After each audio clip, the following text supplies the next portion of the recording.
गुरुजी मेरा एक प्रश्न है। हालांकि मैंने बहुत 2-3 विद्वानों से भी किया था, उन्होंने अपने अपने तर्क इस पे दिए हैं, बस आपके श्रीमुख से मैं सुनना चाहता हूँ। कहते हैं कि हम सब एक भगवान की कठपुतली हैं, जैसे वो नचाते हैं हम नाचते चले जाते हैं। तो जो हम कर्म करते हैं, चाहे वो अच्छे कर्म कर रहे हो या बुरे कर्म करते हैं, उसमें भी भगवान की इच्छा होगी जिससे हम वो कर्म कर रहे हैं। तो जब हम कोई बुरा कर्म करते हैं तो उसका दंड हमें क्यों मिलता है सर?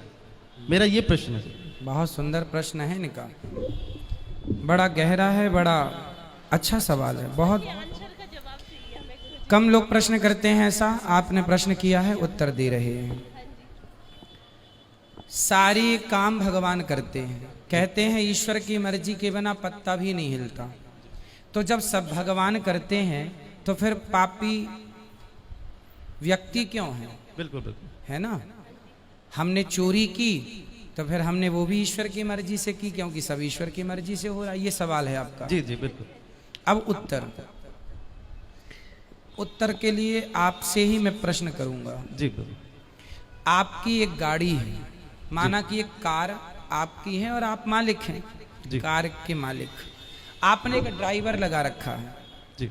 आपने ड्राइवर से कहा कि गाड़ी लेके स्टेशन चले जाओ, गाड़ी लेके एयरपोर्ट चले जाओ, गाड़ी लेके मार्केट चले जाओ। तो आप जो कहते हैं आपका ड्राइवर वहीं ले जाएगा गाड़ी।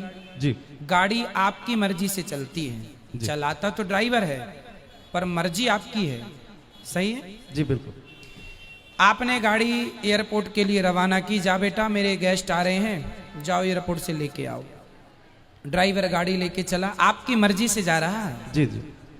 पर रास्ते में वो गाड़ी को किसी डिवाइडर से ठोक देता है, तो गाड़ी का एक्सीडेंट हो गया, गाड़ी का नुकसान हो गया, गाड़ी क्षतिग्रस्त हो गई। तो क्या ये आपकी मर्जी थी? जी नहीं। आपकी मर्जी थी कि गाड़ी एयरपोर्ट जाए, पर गाड़ी का एक्सीडेंट हो गया, गाड़ी गड्ढे में गिर गई। ये आपकी मर्जी नहीं थी, ये मर्जी नहीं थी, ये गलती थी। किसकी? आपकी नहीं, ड्राइवर की। हाँ या ना? जी। ड्राइवर के पास दोनों थे, एक्सीलेटर भी था और ब्रेक भी था। क्यों नहीं हिसाब से गाड़ी चलाया? क्यों डिवाइडर में ठोक दिया? आपकी गाड़ी आपकी मर्जी से चलती है, पर जब उसका नुकसान होता है तो वो आपकी मर्जी नहीं होती है ना, वो लापरवाही होती है। उसी प्रकार ये संसार भगवान की ओर से चल रहा है, मालिक भगवान है, हम लोग केवल ड्राइवर हैं। हमारे पास ईश्वर ने विवेक दे रखा है। आपको पता है कि आपको गुलाब की सैया पर तो सोना है, आप कहीं गुलाब होंगे तो आप जाके उस गुलाब के ऊपर बैठ भी सकते हैं, खड़े भी, पर कांटों का ढेर होगा तो आप नहीं खड़े होंगे। आपको पता है कि ये गुलाब है, ये कांटा है, आपको समझ है कि सही है, ये गलत है। जब आपको समझ है तो आपने अपनी समझदारी से अपने मन को रोका क्यों नहीं गलत काम से? ईश्वर की मर्जी से संसार चल रहा है, आप और हम सबकी मर्जी में ईश्वर की मर्जी है। पर हम जो गलत निर्णय लेते हैं उसके लिए ईश्वर ने हमें स्वतंत्र, गाड़ी आपकी है, मालिक आप हैं, लेकिन ब्रेक एक्सीलेटर आपने ड्राइवर को सौंप रखा, भाई जहां जरूरत पड़े दबाते रहना।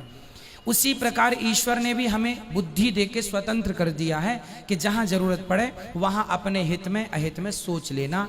आपको कहा जाए कुएं में गिर जाओ, आप नहीं गिरेंगे, आपको पता है ये गलत है। तो आपको स्वयं को ईश्वर ने इतनी पावर दे रखी है।